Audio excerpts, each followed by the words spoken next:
So today I thought we'd do something a bit different and get some industrial photographs and see what we can get from my visit to Avonmouth. This is Avonmouth in the southwest of England. And Avonmouth is a very industrial area. It's a major area for distribution of all sorts of goods. You've got all the supermarket main stores here. There's a massive Amazon distribution centre just off the M49, which is not far from here. And then obviously you've got major train lines, and also you've got the imports on the Severn estuary. You have all the cars are imported from around the world at the Severn estuary and are just sort of stored here ready for distribution around car distributors all over the UK. And you can see them as you come up from sort of if you're coming up the M5 north from the south, so from sort of Dorset and Cornwall, that area. As you come up, you'll go up a hill, and then you're actually on a bridge at that point, which is a massive bridge that goes over Avonmouth, which sometimes you don't realise you're actually on because you don't really recognise it as being a bridge. But we'll visit underneath it afterwards, and that's quite exciting because it's very concrete and very industrial, and very, very tall, so massively tall. I suppose it's got to be 200 feet off the deck, maybe higher. And underneath it, you've got all these domestic houses. The estate is wonderful. So, and there's also graffiti and all sorts of stuff. But as you go over that bridge, if you look left, you'll see all the cars being stored below, and they're all wrapped in their white plastic, ready to go to go around to wherever they're going around the country to be delivered to all their customers. But yeah, so I thought what we'll do, we'll walk around, see what imagery we get, and then.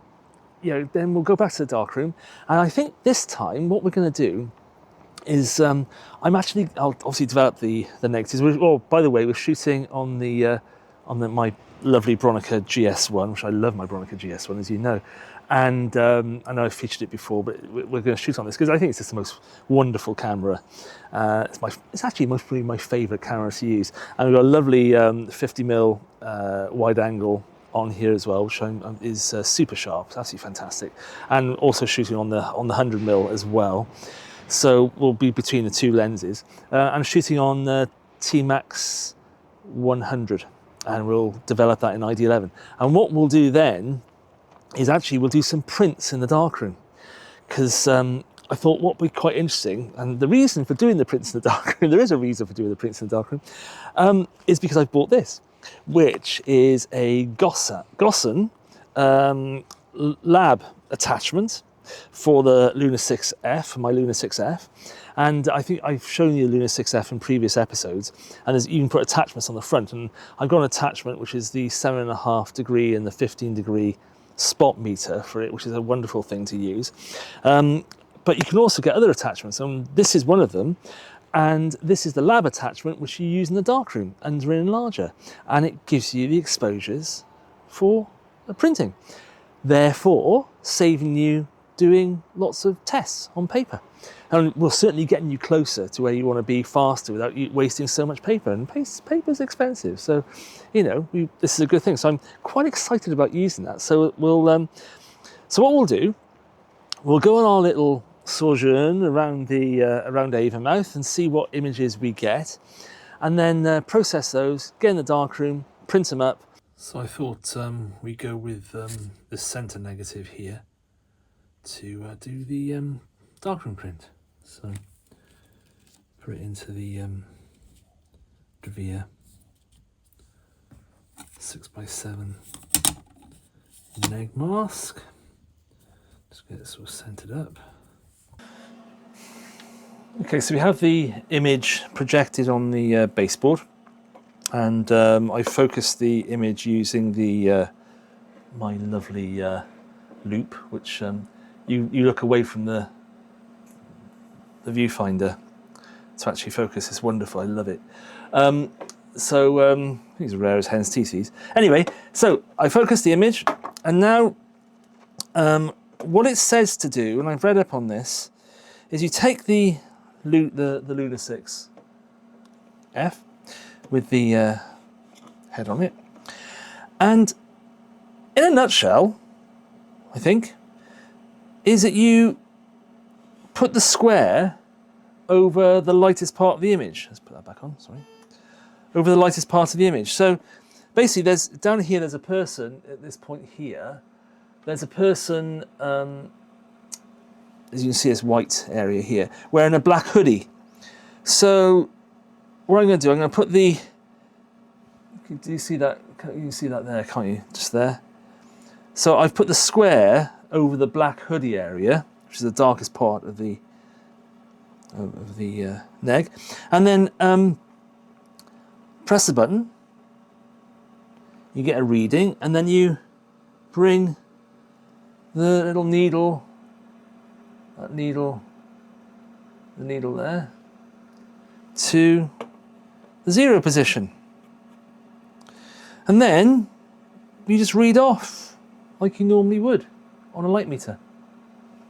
And I know that this is basically giving me 30, but it's about 40 seconds at f8. So yeah, really neat piece of kit. And obviously saves paper because you're already at a point. And the other thing you do to get contrast is you take a meter reading over the thinnest part of the neg, so that's the black area here in the hoodie. So you do a reading there, and you have your set your meter, and then you go over the lightest part of the neg, which is going to be, sorry, turn it back on again, just there. So in the dark, in the sky, basically, and then you take another reading, and the difference between those two is registered in EV, and there's a little there's a little booklet that came with the with this head, which gives you the grade of paper you should be using for this particular negative. So really bloody clever, really. So let's do an exposure. So I was quite surprised at how good this was. I wasn't expecting it to be this this good. This print you see here is I did a test strip, and that was looking good. And I decided, right, I'm going to do a larger test, so I can work out where I'm going to dodge and burn. And this gave me this print, and the spec on the paper for Ilford was 240 ISO. So that's what I set it at. So I set the 240 ISO here in the window here, and I put this aperture window here. I put in the lightest area, which actually was this person wearing a black hoodie. So that's where I took the exposure from here, which gave me basically gave me it was around the 35 seconds, 35, 40 seconds at f8. And this is what I got. This. Which was great. And also, it also gave me the grade of paper because I was able to get, it was grade 1. So I printed this on grade 1, and it gave me a lovely black, decent highlight exposure, though I most probably will, so what I'll do here is I'll burn in here, so I'll most probably add plus 10 seconds there. And everywhere else I thought was looking great. So this little attachment for the Gossen Luna Pro F, it worked. So yeah, quite impressive. You've got you have a chart here which gives you the difference in exposure value, which then gives you what grade paper to use. So, yeah, it worked out. So now what we'll do, we'll do a finished print based on burning in this sky a bit more, just so I can get a bit more detail like this. Actually, but I basically want this detail here. This cloud detail here. I just want this to go up there. I don't particularly want to burn this in anymore. This is fine. So yeah, let's see what we get next.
I love my Bronica GS1. It's such a joy to use, and with the viewfinder, because the viewfinder's got a spot metering feature on it as well as the average metering, so it's such a great piece of kit and so compact when you compare it to something like an RZ67 or the Pentax 67. It's so compact, so versatile, and so beautifully made. A really professional piece of kit. The 50mm lens was super sharp, as you can see by these two images, and along with the 100mm lens as well, which is again super sharp. It's absolutely fantastic. And this is my chosen image from the Avonmouth trip. I really enjoy going around Avonmouth. I think there's so much more to explore in Avonmouth. It's a constantly developing area of the southwest of the UK, and it's such an importance, as I said in the in my piece, that it's a really important part of the UK infrastructure, with everything coming in through the dock and that sort of stuff. And it was just fun to explore the different things, and I think this inkjet print again off the GS1 super sharp. Is an interesting. It's literally just off the main road going through into Avonmouth, and I'm sure this will be redeveloped soon. Apparently, this is a substation, which I'm presuming must still have some live electrics in it, because otherwise it would be gone by now. But it's suited our purpose quite well, and I hope you enjoyed the time in the darkroom and exploring with the my new acquisition, which is the Gossen LAB attachment, which was amazing. I didn't think it was going to work as well as it did, and it absolutely did. The this print, and as I said when I was doing my little test print, literally I set it was exactly what it said it was going to be. It set the grade of paper correctly, set the time correctly, and that's a fantastic time-saving feature. Wonderful. So I'm going to be using that a lot in the darkroom. I think I'm going to use it every time I go in the darkroom. And interestingly enough, it's actually still drying. That's why I haven't. But this is a resin-coated print, Ilford. Ilford RC Deluxe paper. Good paper, really nice. And I'd been given a box of Ilford Gallery fibre-based burrito paper. And so I thought, oh, let's do a quick test to see if the paper's actually still okay, because I wasn't too sure if it was actually okay, because it's 30 plus years old, this box of paper. And it's been opened, so, you know, anything could happen in a time. And I put a test print through, and it was identical, absolutely identical to that print. You think there's like 30 plus years difference in the paper, and it just printed beautifully. So I actually did a full print. And yeah, blacks are fantastic. So actually, that's drying in the darkroom now. That's why it's not featuring here. But yeah, that was great to discover that. And so I got a nice batch of fibre-based paper to do some nice exhibition prints with. But this this print is super sharp off the GS1. This is the Ilford Delta 100 film, and dead in ID11, and it's just super fine grain. And you know, super sharp. So I'm really quite pleased. I'm pleased with that image. It sort of satisfies that sort of little. I get quite excited by the industrial areas. I like diggers and JCBs and that sort of stuff, which is fun. I would love to be commissioned by LAB or somebody like that who makes big cranes and big earth moving kit. That would be a wonderful commission to have. I'd love that. So if anybody's watching from LAB or JCB or Hitachi or whoever, and they want their diggers shot, I'm your man. But yeah. Anyway, I hope you enjoyed the time with and this lovely attachment for the Luna Pro F.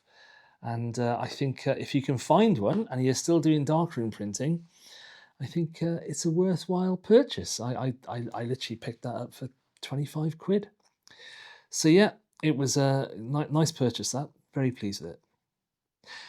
So, onwards and upwards. Thanks so much for the new subscribers and the likes. Really appreciate it. Hope you're enjoying the episodes. And if there's anything you think, oh, could we cover this, please leave a comment below. Happy to take comments, and if I'm doing anything wrong, let me know. Please do. I'm always, not infallible. There are better people than me around. So, but yeah, absolutely. Love the interaction. And I look forward to seeing you on the next episode next week. So please stay tuned, and you take care. Have a good week, and see you soon. Cheerio.